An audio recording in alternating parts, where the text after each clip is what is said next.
Tusiwahi sahau matendo ya Sifuna. Nyumbani yao. Hao ndio wanamlipa. Hii bunge ni ya wananchi. Bunge ni ya wananchi. Bunge ni ya wananchi. Bunge ni ya wananchi. Bunge ni ya wananchi. Wanarudisha nini? Hata wamwagie wabunge pia maji. Hata wamwagie maji. Yao wamefika. Tusiwahi sahau kwamba ni Sifuna aliyesimama na mwananchi wa kawaida pale bungeni kipindi kile serikali ilikuwa imeamua kumaliza Team Gen Zs na Life Bullets. Tusiwahi sahau ni pale Senate Sifuna alisimama ngangari kuweza kutetea mwananchi wa Kenya. Tusiwahi sahau yale masufuria Sifuna alikuwa akibeba, akikodolea macho yule ambaye ni OCS pale KICC. Tusiwahi sahau matendo mema ya wale ambao walijaribu kusimama na Wakenya. Tusiwahi sahau.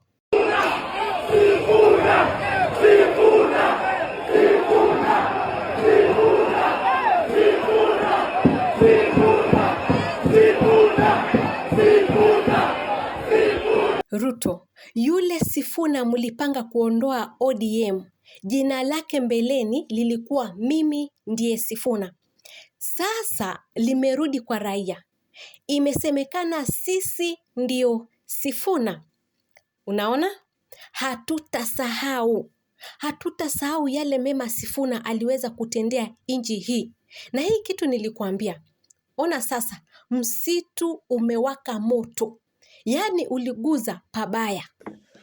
So guys, sijui kama mmesikia story, but apparently tunataka kuweka billboard ya May We Never Forget. Watu wanataka kuchanga waeke billboard ya May We Never. Angalia jirani mwambie one time. Mugeukie mwambie kwa lugha ingine tamu ni jamu. Kama haelewi hiyo mwambie Ruto must go. Kama pia hiyo ni ngumu muulize uko na kura. Billboard. One time. All I can say. Ruto must go. Na kwa hiyo billboard munite nchange 5 bob. Haya, sikia sasa mambo ya billboard. Nimekuambia sasa hivi msitu umewakisha moto mwenyewe.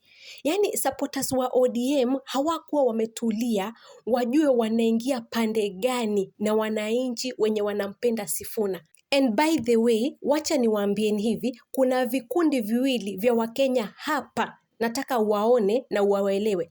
Kikundi cha kwanza ni kile kilianza story za kwako. Kutoka mwanzo, Gen Z pale parliament, Gen Z pale barabarani wakibeba masufuria na kina Sifuna, finance bill, kikakuja hivyo.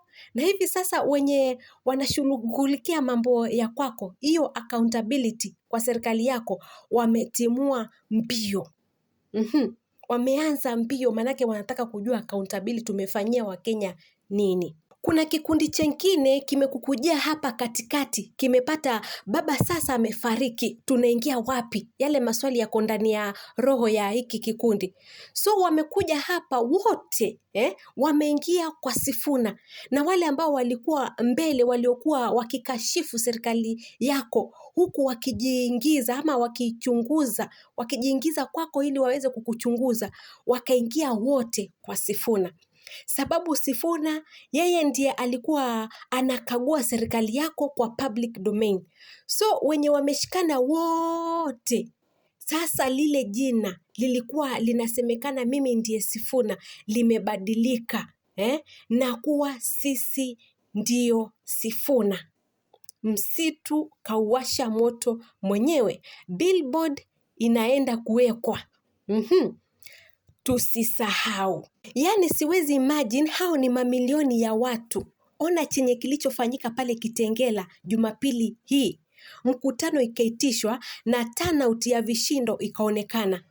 Naona kwamba kutakuwa na kongamano hujawahi shuhudia hivi karibuni. Mimi tu uangalia ground inasema vipi. Na niko sure bet kwamba hii nayo haitakuwa na comeback. Hakuna mwanasiasa atakuwa na umati mkubwa kwa nchi hii kama Sifuna. Mliona vile ilivyofanyika pale Kitengela Jumapili iliyopita. Sasa ndio mtaelewa kwamba mliguza simba alalaye kimakosa. Hamkuwa mnafahamu kwamba sisi ndio Sifuna. Na nikushangaze, hivi karibuni sisi ndio Sifuna utawaona wengi zaidi tena wamefurika kila kona ya nchi hii. Hapa hakuna tribalist, hapa hakuna sijui umetoka chama gani, hapa sijui wewe kiongozi wako ni nani.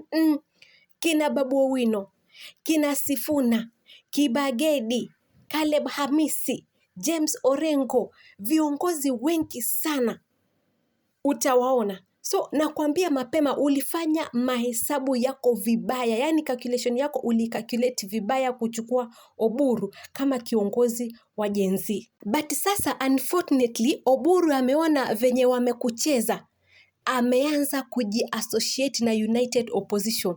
Sasa umebaki peke yako. Ni kung'ang'ana urudishe kanisa, ni kung'ang'ana urudishe Sifuna, ni kung'ang'ana utafute tena timu ya Raila, ni kung'ang'ana kila mahali. Na isitoshe kuna shida ingine kubwa iko kwenu hapo jikoni, hapo bedroom. Sijui iko bedroom, sijui iko sitting room, sijui iko wapi. Jikoni I don't know, ambayo inaitwa Kindiki Factor 2027 ama Gladys Wanga Factor ama Oparanya Factor. Sasa ukijaribu kunguza Kindiki pale Mount Kenya, elewa kwamba ile 5% ilikuwa imebaki itaenda tu yote. Alafu umake mistake ujaribu kuleta Oparanya, bado mwenye ametia nanga kura za Western, elewa kwamba ni team Trans Nzoia ambaye tunamuita George Natembeya wakiwa na Malala na maybe Wamalwa, kina Khalwale, na wengineo. Hao wengine wote ambao uko na wao, ambao umeweka matumaini yako kwao, hawajulikani kwa huo mpangilio. Alafu umake mistake, hicho kitu upeleke kwa Gladys Wanga. Tayari elewa kwamba Gladys ataachwa kwa mataa, hakuna kura atakuletea. Na hivyo ndivyo kumekalia Zakayo chapati, yani kumekuwa kugumu. Kwa maoni yangu, muhula wa pili kwa Zakayo ni Viusasa. One term ndio naona kidogo kuna mwanga ambao unaonekana kwa mbali. Anyway, mambo ya siasa, mirindimo ya kisiasa. Sijui maoni yako ni yapi. Tukutane pale kwa comment section tuweze jadili zaidi usia na yaliyochipuka baina ya serikali na Sifuna. Mimi ndiye Sifuna. Kwaheri ya kuonana, Mama Radi hapa.